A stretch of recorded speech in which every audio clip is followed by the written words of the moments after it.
In a world where buying a home can be one of life's greatest milestones, the buyer's agent has long been a trusted ally for home buyers.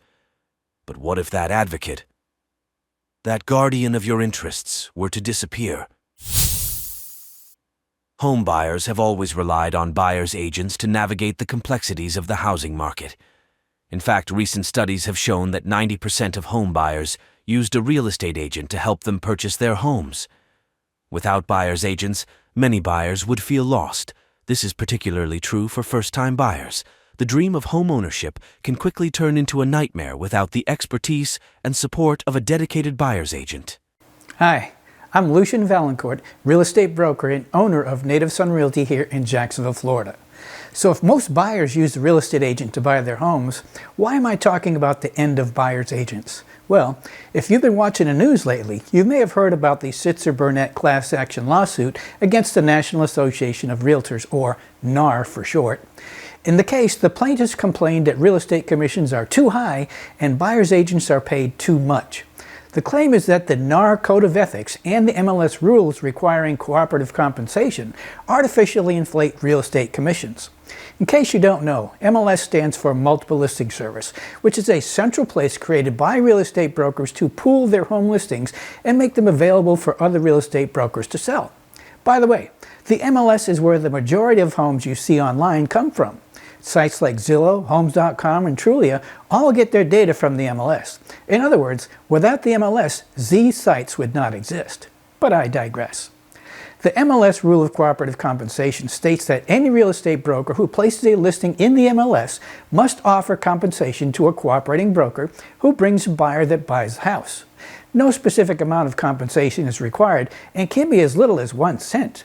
For example, let's say a homeowner hires me to sell their home and agrees to pay me a fee when the home is sold. If I'm the one who brings the buyer, I would be entitled to receive whatever the seller agreed to pay. However, if a different cooperating broker were to bring the buyer, I would pay them a portion of what the seller agreed to pay me, since the other broker is doing the work for the buyer.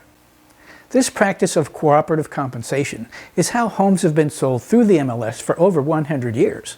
Yet, this practice has suddenly been deemed anti-competitive by a jury in Missouri. The MLS has evolved over the years, changing from huge books kept in real estate offices to the most sophisticated online system of sharing home listing information known to man. The marketing of real estate has almost entirely shifted to the internet due to the ability to reach a worldwide market instantaneously. Innovations such as HDR images, videos, and virtual tours are all distributed through the MLS. Home sellers recognized the power of the MLS in getting their homes sold quickly and became very interested in how much their broker was offering to a cooperating broker. Sellers insisted that their broker offered competitive compensation to ensure that their home received maximum exposure and interest from cooperating brokers.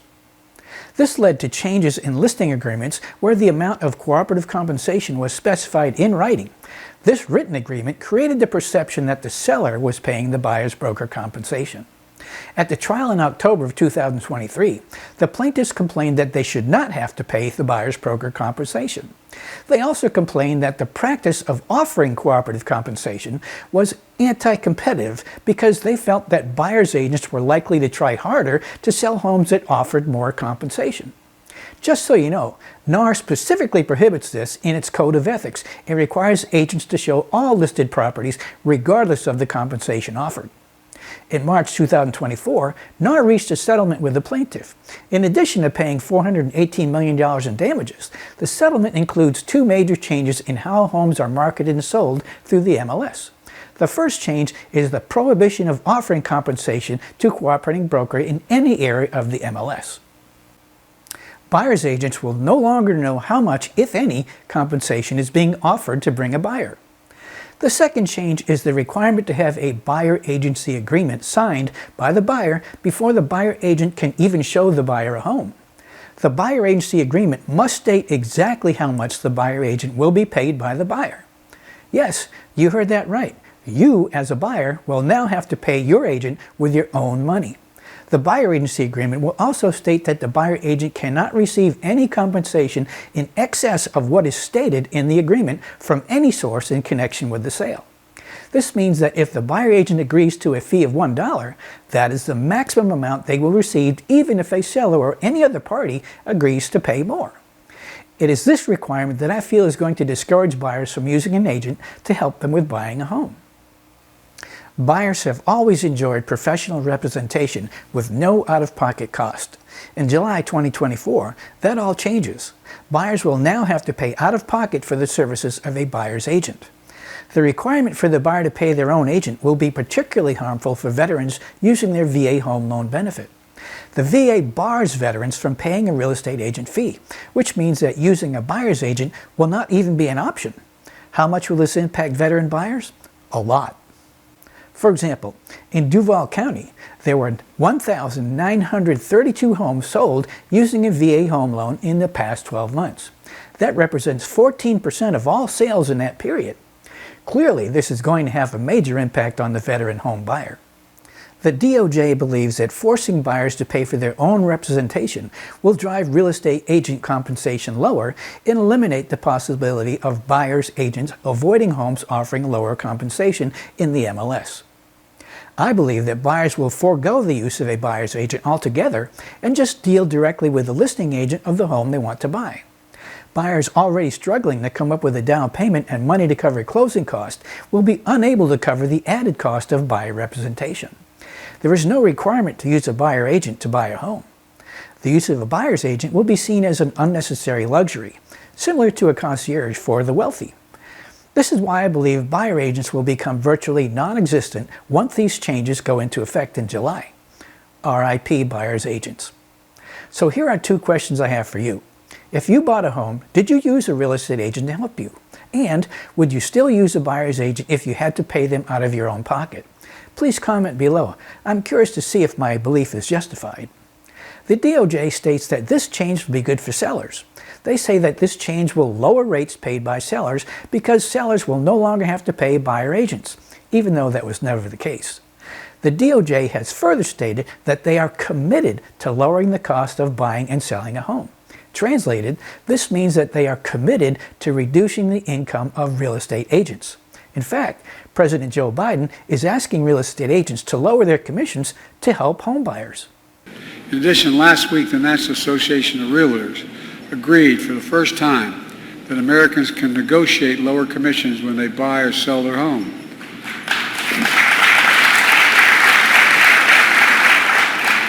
On a typical home purchase, that alone could save folks an average of $10,000 on the sale or purchase.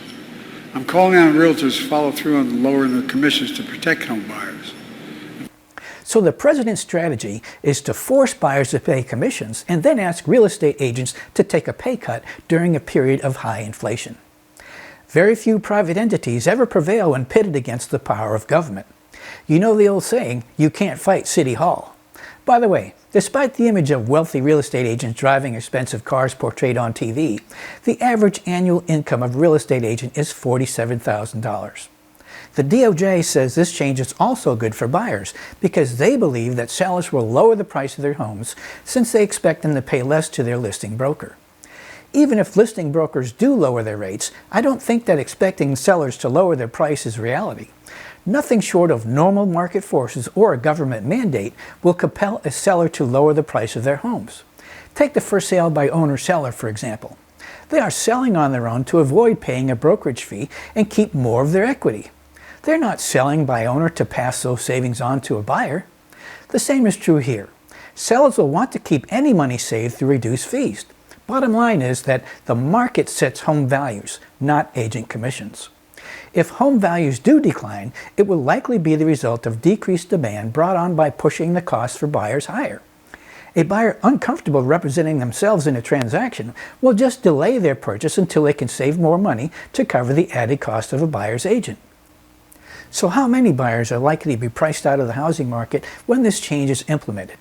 To answer that question, I'll refer to a white paper by 3 expert economists that did extensive research into the matter. I put a link to this paper in the description below. These experts show that the pool of qualified buyers will be reduced by as much as 15.9%. Clearly, removing this many buyers from the market would have a detrimental effect on home values and potentially cause another crash. As a realtor, I typically view the real estate market through rose-colored glasses. This time, not so much. I feel that the settlement could spell disaster for homebuyers and the housing market overall. Time will tell. The only winners I see in this case are the trial lawyers, who will no doubt be making large deposits into their bank accounts. To make matters even worse, in addition to prohibiting listing brokers from making offers of compensation, the DOJ wants to reopen the case and impose an injunction that prohibits sellers from making offers of compensation to buyers' agents at all. Apparently, the DOJ still sees some meat left on the bone. As we face the potential end of an era, let us not forget the vital role that buyer agents play in ensuring that every home buyer finds their perfect place to call home.